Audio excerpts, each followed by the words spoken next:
Fala pessoal, beleza? Tô aqui de volta para a gente seguir aí com o nosso curso, né?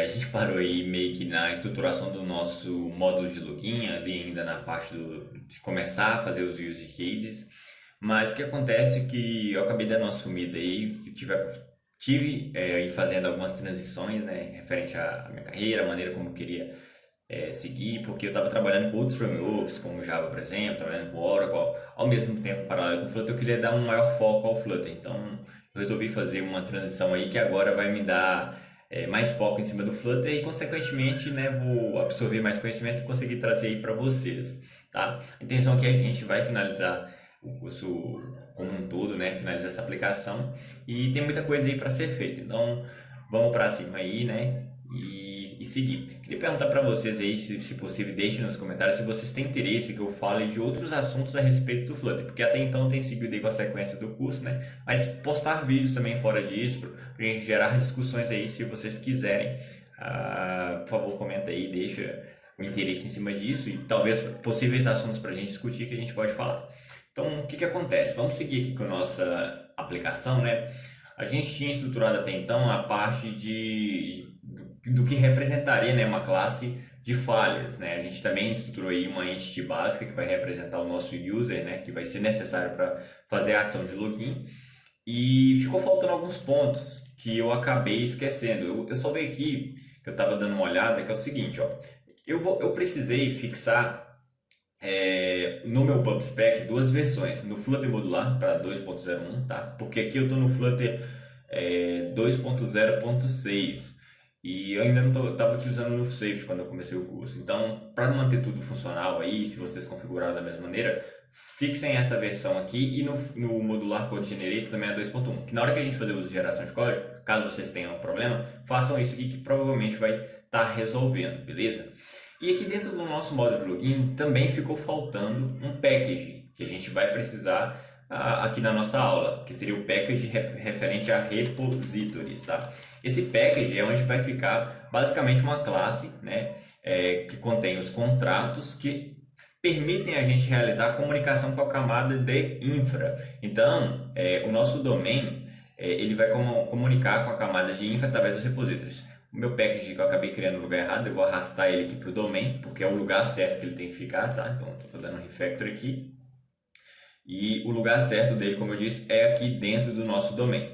Tem um outro cara também, que eu acabei esquecendo de criar, que é o nosso módulo de login, ou seja, a classe que representa o nosso módulo de login. Então, eu vou criar aqui um login module, certo? E esse login module, basicamente, é uma classe, onde eu vou chamar ela de login module, certo? E ela tem que estender um child module. Quando eu faço essa extensão, eu caio novamente naquele caso que eu preciso fazer os overrides. Então, eu tenho que fazer dois overrides aqui, que é referente às binds, ou seja, as dependências, as injeções de dependências, né, que esse módulo precisa, e aqui as rotas que esse módulo vai implementar. Nas binds aqui, eu vou colocar vazio e também nas nossas rotas vazio. Por enquanto, eu não vou colocar nada aqui. As rotas, consequentemente, vão aparecer quando a gente estiver lá montando a nossa presentation. E hoje a gente vai adicionar uma bind aqui e vocês vão ver isso na prática, beleza? Seguindo aqui, né, com a parte de estruturação do nosso módulo de login, agora a gente vai construir o nosso primeiro use case, que seria o use case que dispara a ação de fazer o login com o Google. Então eu vou chamar esse cara de login with Google, certo? Um arquivo Dart. E aí esse arquivo Dart, né, ele vai conter aqui uma estrutura que a gente respeita o princípio do DEEP, né, que é o princípio da inversão de dependência, e também a gente vai fazer o uso de libs, no qual a gente colocou dentro do projeto, e maneiras de estruturar o código que vai deixar o nosso código muito manutenível, ou seja, fácil manutenção, fácil legibilidade, né, e também pensando em escalabilidade. Então, o que eu vou fazer aqui? Eu vou criar um abstract class. E essa abstract class vai ter exatamente o nome do arquivo do use case. Eu costumo sempre fazer esse padrão, tá? Então seria login with Google, tá? E essa abstract class, né, ela vai ter um contrato de um método, um único método, que eu vou chamar de call. Na verdade, eu vou chamar de call não, que tem que ser call. O que é a ideia de eu colocar aqui um método chamado call? O que acontece? O que por detrás do Dart faz? Quando eu invoco uma instância dessa abstract class, automaticamente, ou seja, automaticamente, quando eu chamar ela, ela vai executar essa ação, ou seja, ela vai executar esse método. E o que tiver implementado dentro dele vai ser compilado e executado, correto? Então assim, ó, eu criei a minha abstract class, então agora eu preciso criar a implementação dessa abstract class. Então eu vou criar uma classe, e essa classe vai ter exatamente o nome de Login with Google, só que ela é uma IMPL, ou seja, ela é uma implementação de justamente a minha classe Login with Google.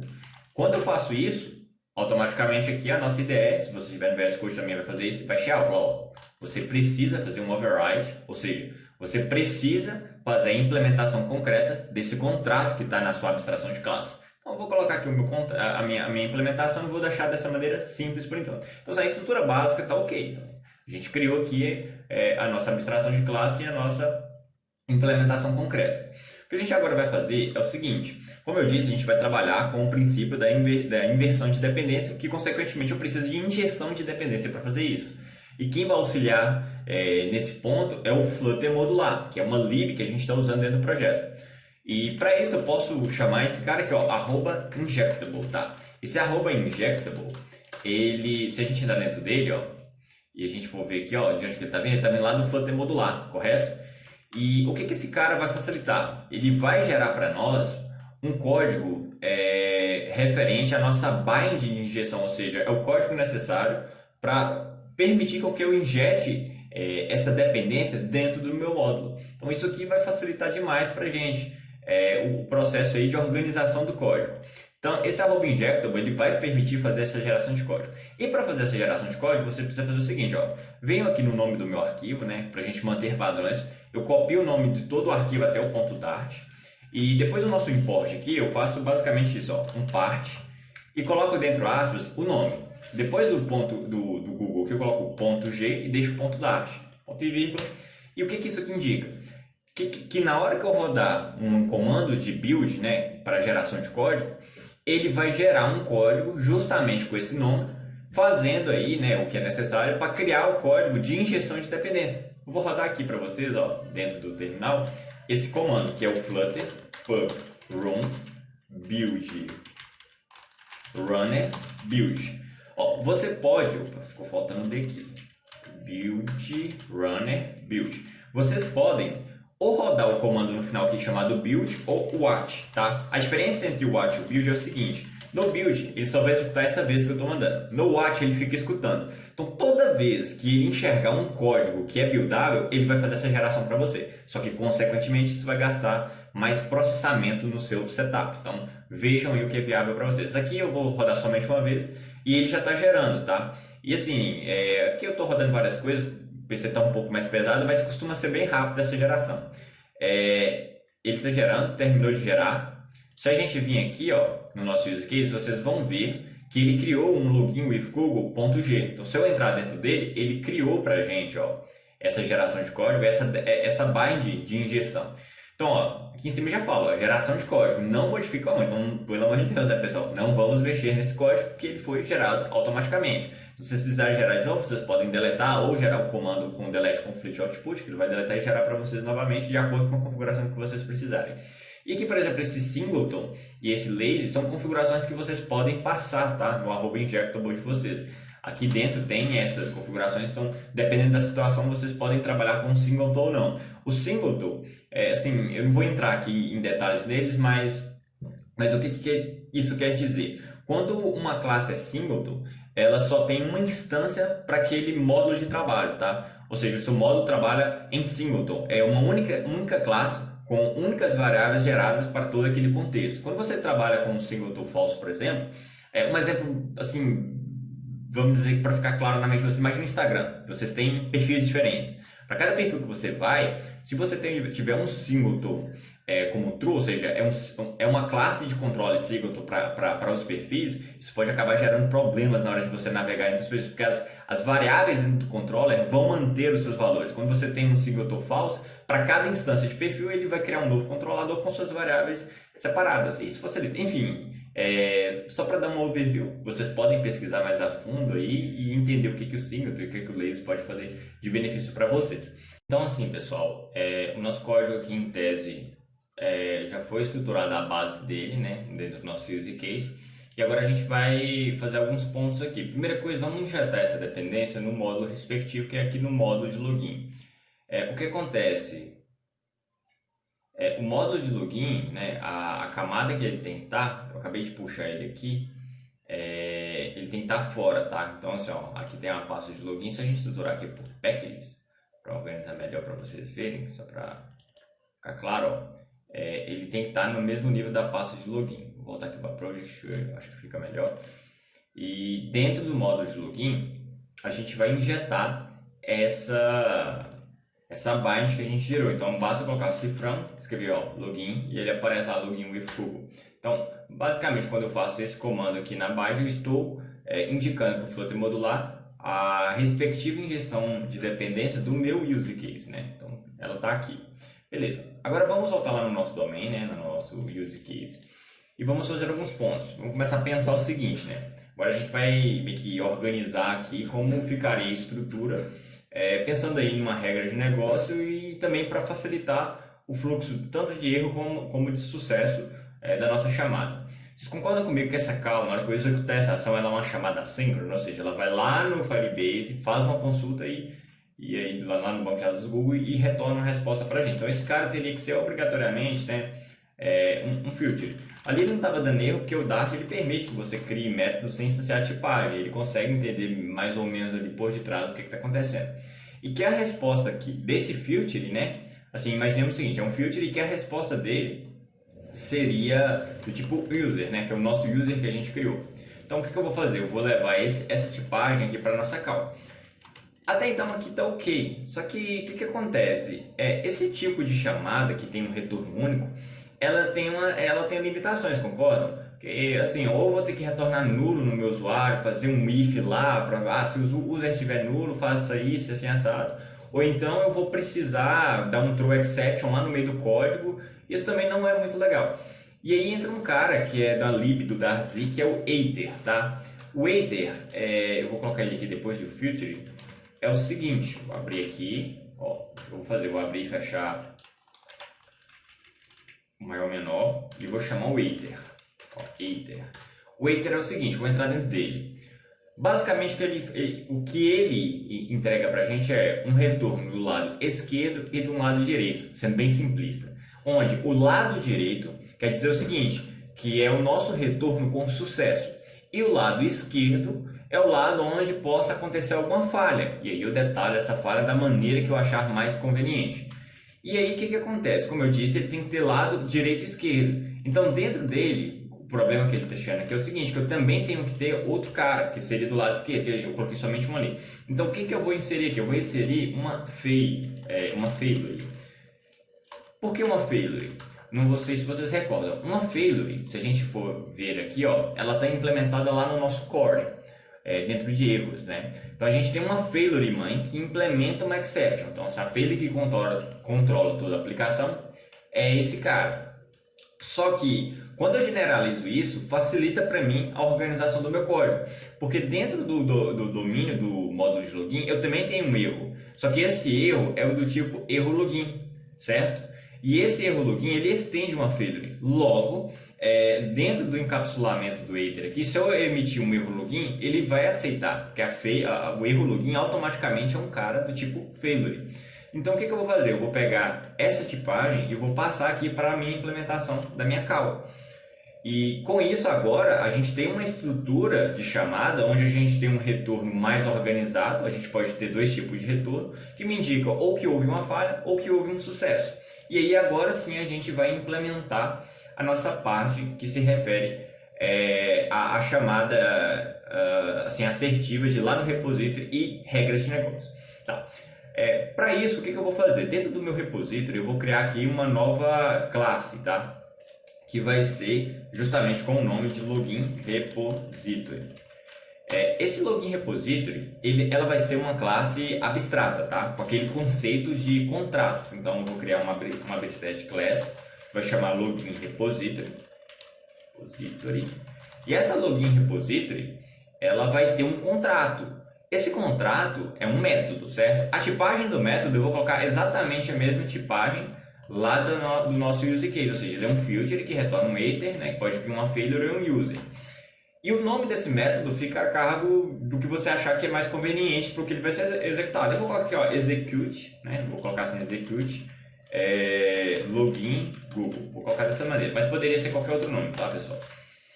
E aí eu vou fazer os respectivos imports do Dartz, o import aqui da failure, o import do user que foi, né? E o import dos erros.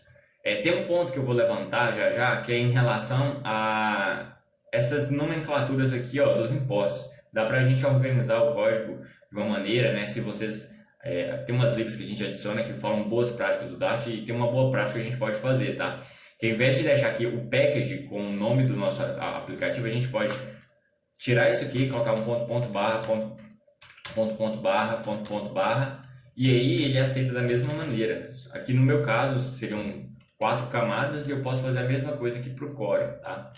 E aí vai continuar funcionando, só que se eu por acaso importar esse módulo para outro projeto que ele esteja estruturado nos mesmos níveis, vai acabar gerando erro de import para mim. Então isso aqui eu acho uma mão na roda. Então assim, ó, o que a gente fez aqui? Basicamente implementou um abstract class, né, como um contrato no qual a gente vai injetar justamente aqui no nosso use case. Então eu vou voltar no meu use case e o que eu vou fazer?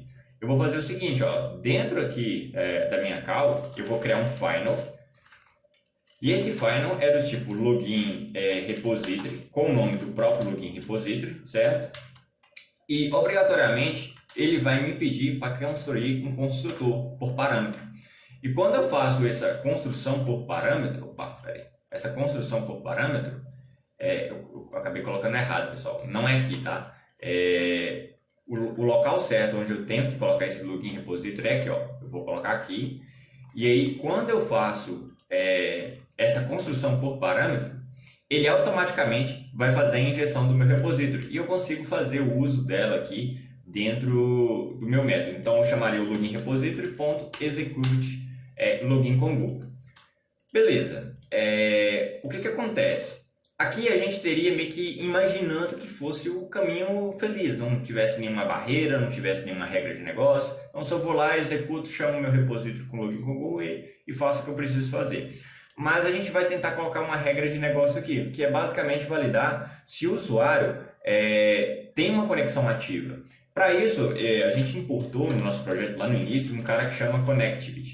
Esse cara aqui, ele permite, né, a gente pegar essa informação. Então, basicamente, eu vou adicionar novamente um final desse cara aqui e ele obrigatoriamente tem que ir para a minha construção por parâmetro, né, para entrar como injeção, certo? Inclusive, a gente vai ter que adicionar essa injeção de dependência ou no módulo de login ou no módulo da aplicação como um todo. E eu já vou explicar isso, esse ponto, como que a gente vai fazer isso. E aqui dentro desse connect, a gente pode, por exemplo, chamar um final, que seria um result, tá? E esse result, ele recebe uma await. Vou precisar adicionar aqui o async dentro do meu método de call, onde eu vou chamar o connect e vou perguntar, né, checar assim, como que está a minha conectividade. E aqui eu posso fazer um if, que seria a regra de negócio. A regra de negócio nada mais são do que if, né, as condições, as situações, o que determina que vai estar certo ou errado o meu fluxo, né? Então assim, se o meu result for igual ao connect, tem um cara aqui que é o connect result.wi-fi, ou se o meu result for igual ao connectivity, esse cara, connectivity result foi igual connectivity result ponto mobile, isso quer dizer, né, que ele está online. Então, na verdade, o que eu preciso aqui é que nenhuma dessas duas situações ocorram, certo? Se ele não estiver conectado nem nenhum nem no outro, quer dizer que ele não está online, concorda comigo? Então o que eu vou fazer? Eu vou adicionar aqui uma negação, porque se um desses dois for verdadeiro, quer dizer que está ok. Então, só, colocando a negação resolve o nosso problema. Então assim, ó, se ele não estiver online, eu vou pegar e vou extrair essa informação. Para melhorar, na verdade, aqui, isso aqui não ficou muito bom, tá, pessoal? Vamos extrair isso aqui como uma variável. Também vai ficar bastante, vou criar outra final aqui, né? Poderia ser um bool também, vou colocar um isOnline. E aí o isOnline recebe esses dois caras aqui. Aí basicamente eu substituo isso aqui por esse cara. Então se eu não estiver online, eu vou ter um retorno negativo. Então eu vou dar um return aqui, e é aqui que entra a jogada do Iter, né? O Iter, ele tem dois operadores para representar o left e o right. Como que eu faço isso? Ó, basta chamar essa classe aqui, ó, left. E dentro do left eu posso encapsular o que eu quiser mandar. Que no meu caso aqui eu vou emitir um erro de login. Lembrem, o erro de login nosso ele implementa a failure que tem aqui, ó, um final que é uma message. Então o que eu vou fazer aqui? Eu vou emitir uma mensagem, né? Message, dois pontos, você está offline. Vamos dizer assim, certo? Aqui ele está dando erro. Tá, dentro do meu erro de login, a minha mensagem, ela tá com um parâmetro... É porque eu não tipei o meu construtor com construtor por parâmetro. Eu posso fazer simplesmente isso aqui, ó, vou colocar chaves e automaticamente eu indico o parâmetro que eu quero setar a informação. Eu acho essa maneira bem mais convencional de trabalhar no Dart. Então, fiz esse ajuste e agora aqui ele pode receber esta mensagem. E aí essa mensagem eu posso emitir para o usuário, certo? E o que eu vou fazer aqui? Em vez de deixar essa mensagem solta, eu vou criar uma classe dentro aqui, por exemplo, do nosso course, tá? Isso tem inúmeras maneiras de fazer, onde eu vou chamar essa classe basicamente de messages, vamos dizer assim. Essa messages ela vai ser uma classe, vou chamar ela de messages, né? E ela vai ter a seguinte característica: eu posso organizar aqui as minhas mensagens. Vou colocar, por exemplo, static string get, e aí eu dou um nome para ela. Por exemplo, eu gosto de colocar tudo maiúsculo aqui, tá? Não necessariamente vocês precisam colocar maiúsculo, mas aí ele vai ser um static string get, que vai ser representação de offline connection, que aí eu retorno, né, aquela frase que está lá no nosso use case. Então eu vou pegar esse cara aqui, ó, vou recortar ele de cá, vou jogar lá para as minhas mensagens, copiar as aspas e vou colocar ele aqui, aspas, pronto. E pronto, agora, ao invés de colocar essa mensagem fixa aqui, eu vou chamar o message, né, da minha aplicação e vou indicar essa mensagem aqui. O que isso aqui traz de vantagem? Você fala, mas eu não vi sentido de extrair isso aqui para uma classe. Isso aqui faz muita diferença, pessoal. Imagina o seguinte, tem mensagens que vai acontecer que você vai precisar usar ela em 3, 4 lugares, sei lá, às vezes 10 lugares. Aí imagina que vocês conversando lá, não, a gente vai ter que trocar essa mensagem. Então vocês vão ter que trocar em 10 lugares diferentes. Caso vocês estruturem dessa maneira, alterando aqui, isso aqui vai refletir em todas as outras partes do código. Então, assim, eu acho a mão na roda, tá? E também facilita até nos processos de testes unitários. Então, entendam, esse if aqui basicamente é uma regra de negócio. Eu estou falando o seguinte, se o meu usuário que está fazendo essa solicitação, né, de realizar um login com o Google, ele não estiver logado nem no Wi-Fi nem no mobile, quer dizer que ele está offline. Logo, eu emito uma mensagem para ele falando que ele está com uma conexão offline. E aí a gente pode emitir isso, sei lá, com um snack bar, um pop-up, enfim, existem inúmeras maneiras. E aí a gente entrega esse fluxo de erro para o usuário de uma maneira mais fácil através do nosso Iter que a gente implementou. E aqui dentro do login repository, como ele é do tipo Iter, automaticamente o retorno que vem aqui, ou ele vai ser left ou ele vai ser right. Então assim, ó, o nosso use case ficou praticamente todo estruturado. E agora a gente precisa, né, implementar o seguinte, que é o... Opa, tem uma coisa errada aqui. Não, tá certo. Vou colocar um parêntese. Ficou bastante estranho essa parte do result aqui, né? Eu vou colocar só parênteses para ficar mais organizado, para indicar que todo esse cara aqui é um operador. A gente entrega true ou false. O que acontece? Todo esse use case aqui, ele está preparado, estruturado para receber o teste unitário dele, onde a gente vai validar essa regra de negócio e simular nossa chamada de repository através do Mockito. Mas isso vai ficar para a próxima aula, para não ficar muito extenso aqui, né? A gente já falou de alguns pontos, mas está ficando bacana.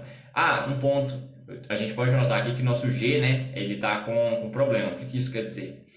Quer dizer, né, que como eu adicionei esses finals aqui e a construção por parâmetro, eu preciso novamente rodar o meu build runner. E aí ele vai gerar uma nova injeção de dependência, na qual ele vai organizar esses imports, no caso, essas injeções de dependência dentro da minha bind. Vocês vão ver, ó, já está gerando, ele vai aparecer aqui. Um ponto também que eu não comentei é o seguinte, o nosso Connective, a gente vai precisar injetar ele. E para injetar ele é um pouquinho diferente, tá? A gente poderia injetar ele dentro do módulo de login, mas vocês concordam que conectividade é uma coisa que vai ser usada? Ó, pode dar erro aqui, pessoal, tá vendo? Ele adicionou o nosso login repository connect. Vocês concordam comigo que conectividade é uma coisa que não é exclusiva do login módulo? Então é mais interessante a gente adicionar a bind, né? A injeção de dependência desse cara dentro das binds do app módulo, que aí, por ele estar injetado no app módulo, todos os submódulos que a gente vier a implementar vão fazer uso desse cara. E para isso, como esse Connective é de um cara externo, a gente não consegue gerar um código para ele, a menos que a gente encapsulasse numa classe própria e daria sim para fazer um dia, mas acho que não tem necessidade. Nesse caso aqui, a gente faz uma bind dessa maneira, ó. Chama o bind ali, onde eu indico que a minha injeção de dependência vai vir através de uma instância de um Connectivity. Isso aqui, ó. Pronto. E aí dessa maneira eu estou injetando o Connectivity dentro, aqui não é ponto vírgula, aqui é vírgula, dentro do nosso app módulo e automaticamente quando o nosso use case for utilizar esse cara, ele vai pegar a instância lá daquele módulo lá e fazer o uso que necessário para fazer as validações. Beleza, pessoal? A gente se fala aí na próxima aula, onde a gente vai implementar os testes unitários desse cara, beleza? Já está aqui preparado com alguns erros, mas a gente vai corrigir isso. Fechou? Não deixem de curtir esse vídeo aí, se possível comentem, deixem a opinião de vocês, o que vocês acharam dessa aula e tamo junto aí e seguimos aí com o curso.